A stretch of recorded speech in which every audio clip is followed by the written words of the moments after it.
My name's Mike Ackman, and I worked 38 years for Aurora Fire, retired as a captain in 2018. I came to Station 9 permanently as the lieutenant in 1996. And then this is the station I retired out of in 2018. So there for 22 years, it was my home away from home. Yeah, you know, it's kind of bittersweet, obviously, to see now with it, you know, headed into the ground. But, you know, it's always felt like home to me. You know, when you look at how many times you actually spend your nights here and you have your crews here, you have a second family, a second home. So to see it going down is really, really tough for me to see. But I understand progress, and I definitely understand a station that was basically a time capsule to 1979 needs to be improved. Now, it's not necessarily the oldest. We have 3 or 4 stations that are older than this, but it is the one through time and toil and erosion and soil that is basically trying to reclaim it. But yeah, it's fun. There's some things I see that haven't changed since 1979, and you know, it's just been a steady stream of progress through here. And it's a place of family, it's a place of friends, it's a place of crew. This is the place where we do most of our after calls, you know, especially bad calls, bad fires, bad emergency medical calls. This is where we kind of sit and get comfort. You know, this is our rearming zone where we can kind of look at what we faced and say, man, that was terrible, or, you know, we did a great job, or, you know, it's just so terrible we weren't able to do anything for these people. So this is a place where we would just kind of a shelter, I guess, for us, you know, from the storm on the outside, I guess. And I'd be happy to take you and show you through the 9s I lived in. Right now we're in the bays, and you know, this was one of the stations with a drive-through. You know, it's kind of an odd spot here because you are off Buckley Road, you're off Mississippi, you're off Iliff, so you're right in the middle of a neighborhood where so many of our stations we build on busy streets, like Station 4, Station 5, Station 6 and 7, even Station 8. They're all on busy thoroughfares. This one, I always liked this one because, like our old fire station 2, this was a neighborhood fire station. We'd leave the doors open, people walking up and down the street would come up to see the fire engine and visit with us, and you know, I like that aspect of this station. But it's just 3 bays. When it was first built, and pretty much towards the end, we only had 1 engine that we had assigned here. We had our bunker storage room over here. When I could come in here as a relatively new lieutenant, I could still see the names of a lot of our older firefighters that had been assigned here. So I took a lot of comfort with that because my father was also on the job here in Aurora, and I knew so many of those names that were in that closet there. It was like a who's who of the Aurora Fire Department. But yeah, this is where the sausage was made, as we said. This is where the rig was stored. We also had air trucks here. Our very first air light unit was here. We had brush trucks here, ladder trucks, reserve equipment. So it's a steady stream, like a garage for all our equipment. It's a little bit different in here. This was where our workbench was. All the stations, it started off, it was kind of 3-phase in here. This originally was built and it had sliding wooden doors, and this is where our hose rack was. So it was stored completely. Once we decided we would just move that out into the bay, we then turned this into a workshop. So we had pegboard, we had a workbench. This is where we did our other things. Over the course of time, with the safety of washing your bunker gear and your regular clothing and things like that, we installed the washer and dryer here and moved it out of the station. But you know, in the past, we had to do all our own laundry. We did our own sheets. We took our uniforms home and washed them, you know, smelling of smoke and everything like that. New safety concerns have said you have a standard laundry in the fire station. So that's what this became. So yeah, I can see it as it originally was, and then in my mind takes me back through 3 generations of what was in this closet. This was one of the few stations at the time that had a drive-through. Station 8, you know, from Station 6 on, they started building them with drive-throughs, which was amazing. Prior to that, all we did was back the apparatus in from the street, which pulling up onto Buckley Road, which is now Airport Road, stopping traffic and backing the truck in. So this to us was an incredible safety feature for us. It got us off the road. We could pull in and not risk getting hit by cars in the street. You can see how close we were to the neighbors here, and a lot of times we would go talk over the fence to the neighbors. And they were the ones usually, because they were so close, we would try to be real respectful when we would come in or leave the station. Because these people have to sleep and they're working, and they didn't need to hear us going in and out all the time making noise. But we try to be respectful to this day, but sometimes it can't really happen. We'll just take a quick look out the backside of the station. You know, when the station was built, we had no trees here. They were all sticks, about 3 or 4 feet tall. And now you look, we have trees outside the old bunk rooms here, and it's quite scenic. None of these trees, these houses weren't behind us when we first moved in here in '79. So, you know, from a wide open station with just bare roots landscaping was kind of, it's like in the middle of a forest now. You see a lot of the landscaping around there. One of the things we did with the community, they stepped up. We had 2 separate Boy Scout projects where we had Eagle Scouts that would come and help us landscape the station. So we were working hand in hand to shovel rocks and dig up bushes, hand in hand with the Boy Scouts. And we were actually the project managers with the Eagle Scout themselves. So as I see my landscaping, my thoughts go back to that. We also had Lowe's assisted us with a community service project landscaping the front of the station. So that's what I mean about as far as a neighborhood fire station. We encompassed it all. We had great neighbors, whether we saw them on emergency calls or we saw them, you know, bringing their kids over for a tour of the firehouse. All right, let's go to the front office and go through the station. Okay. This is our entryway. This is where all our guests and visitors usually would come. Unless we had the bay doors open, then they would wander through the whole station looking for us, basically. But it's pretty much a time capsule to 1979. We had our dedication plaque over here, and then they would come into the station. This was an open office at the one point in time, and it was basically where the officer would sit. And we would do reports back when all our reports were paper driven, before we had computers or laptops or anything like that, tablets. And they've tended to box this up a little bit for sound and for protection from the carcinogens. That's why you see a door here and there's a door behind us. This used to be wide open all the way through the station. Walking down the hall, it's the same exact tile it was in 1979 in the entryway. This, like I said, was the front office. And you can see it's in states of disrepair as it's tending to be gone now. One of the things I always liked to see was all the keys we used to have in the radios here. You can see this place really wasn't built for this amount of stuff. And the alarm systems and you know, plectrons and everything, it's pretty much, a lot of it is the same radio equipment we had. A lot of the times we used to take, this was something we got from the city that was on the surplus list. So we sent a guy over with a pickup truck to get this, cut it. Jerry, one of my medics, was a carpenter, and we cut it and fit it in here. So a lot of times there wasn't the money to do these things through the budget, but we would go through the surplus list, or somebody knew somebody that was tearing out cabinets, and we'd yank them out and put them in here. When they redid the kitchen cabinets, we put the other cabinets in an office, so we had some storage space. Okay, this is my favorite. This is the time capsule to 1979. If you look at those countertops, they are exactly like they were in 1979. Take a good look at the field tile, the floor tile. Nothing has been changed since then. In the early 2000s, I left the station for a brief stint, and the last thing I did was pick new tiles and everything out. I ended up retiring in 2018. Nothing changed. It's exactly the same. That's why when you go to rebuild a station, because they haven't spent a lot of money, you know, redoing this, it probably makes good sense to just start over again with it rather than spending the amount of money to bring it up to standards. But this is the restroom. We had showers.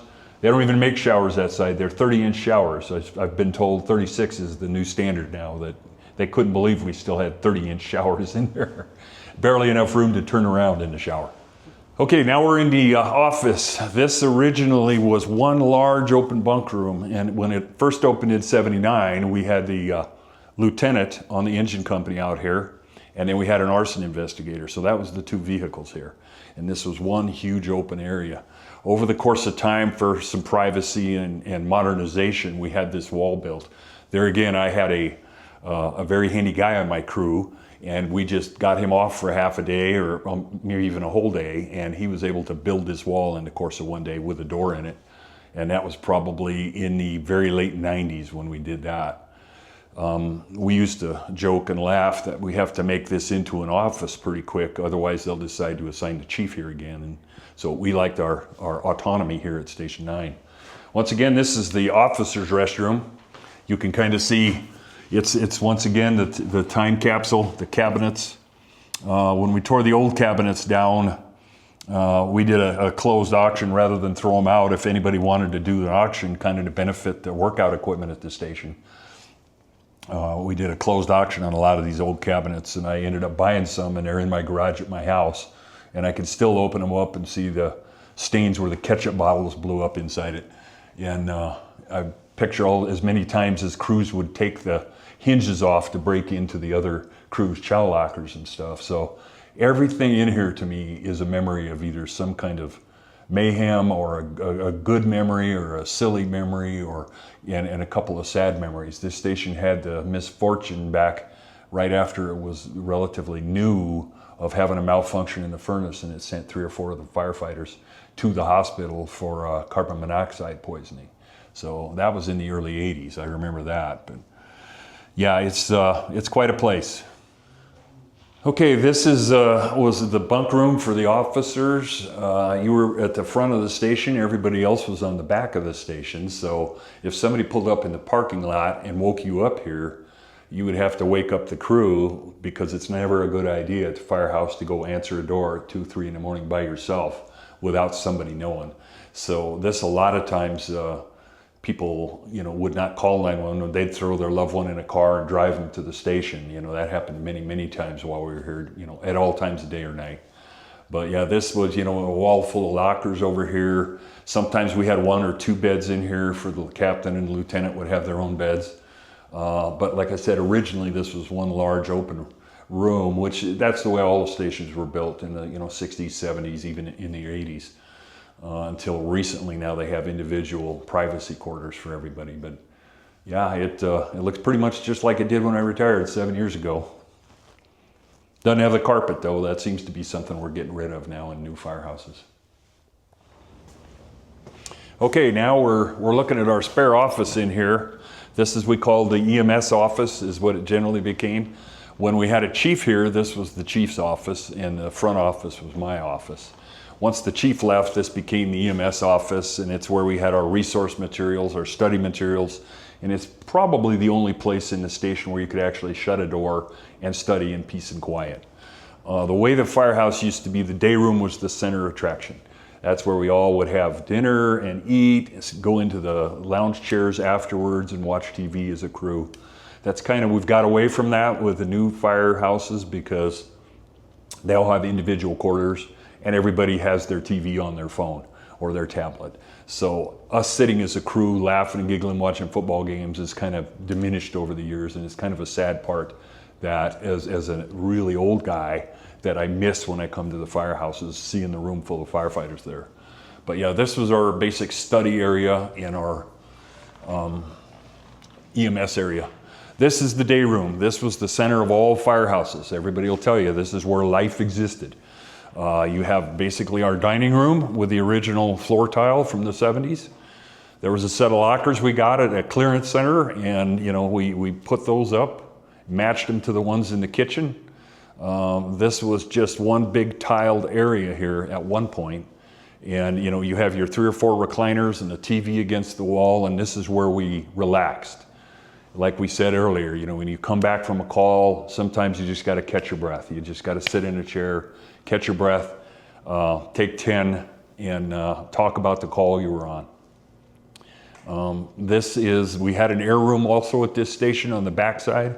So when we were filling bottles and everything, you couldn't hear the TV because it's blowing through the vents. So yeah, it was not built with a lot of comfort in mind, but it was built for functionality back in the 70s. And it's a far cry from what they're building in the stations nowadays.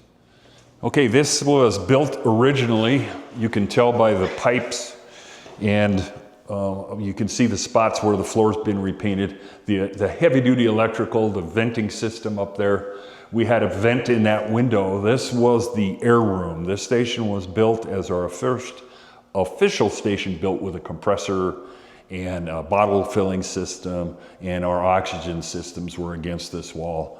The oxygen was here, our air racks were here. The fire department personnel here at Station 9, if you were assigned here, you were an air tech. So you responded with the air truck, you went to fires on multiple alarm fires with the air truck to fill bottles, and you brought them back here to fill them in your compressor, and you did all the fit tests, flow tests, and repair on all the air packs. That was all handled here. We had a small contingent at Station 2, and that pretty much dried up and was replaced with just a compressor at that time, which is still there. But this is the main thrust of the air program because it was centrally located at the time. All right, now this is the dining room, like I said, which was part of the day room off to the side.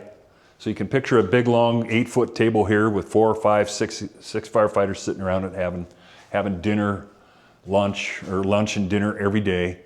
Refrigerators here, dishwasher, ice makers, gas ranges, which were a standard item in the firehouses. I mean, I've cooked on a gas range for the last 40 years as a firefighter, never had an electric range. These are the upgraded cabinets, and then what they were starting to do was put these stainless steel tops in here because the Formica just wouldn't hold up for the amount of cooking. And you stop and think, you're doing 2 to 3 loads of dishes every day, you're cooking lunch every day, you're cooking dinner every day. And some stations, like Station 2, you'll have 10 people for lunch or dinner every single day. So it tears a kitchen up pretty good. But we redid this kitchen makeover from the original cabinets, probably in about 2000, I think, 2001 or 2. And they've held up pretty well, actually. They look pretty good. But yeah, this is where, when my dad retired, he said the one thing that he missed most about the fire service was coffee in the morning with the crew and meal times, because you made meals together as a crew, you took them to the table and had dinner and solved all the world's problems, and then afterwards you went and sat in a chair and watched the news or something, or a football game or Bronco game, and you just kind of this was your little world where you could decompress after the busy day and just refuel yourself in here. So this is like the heartbeat of the whole station, is in the kitchen in the day room, I think. All right, let's head into bunk room and see what's in here. Once again, this bunk room was wide open all the way to the bay, and you'd open the bay door out there and you were in there. Now they've built kind of an air chamber in between it to keep the diesel smoke, because diesel is such a carcinogen for firefighters. It's kind of one of the predisposed things to brain cancer in the fire service. These are another one where the fire crews came in here and hand built these partitions. They never had doors on them. We had little curtains, as you see the curtain rods. And there's the lockers on their way out. But this was a wide open bunk room, and when I was here, I think it had 5 beds in it. So the officer's room had 2 and this had 5.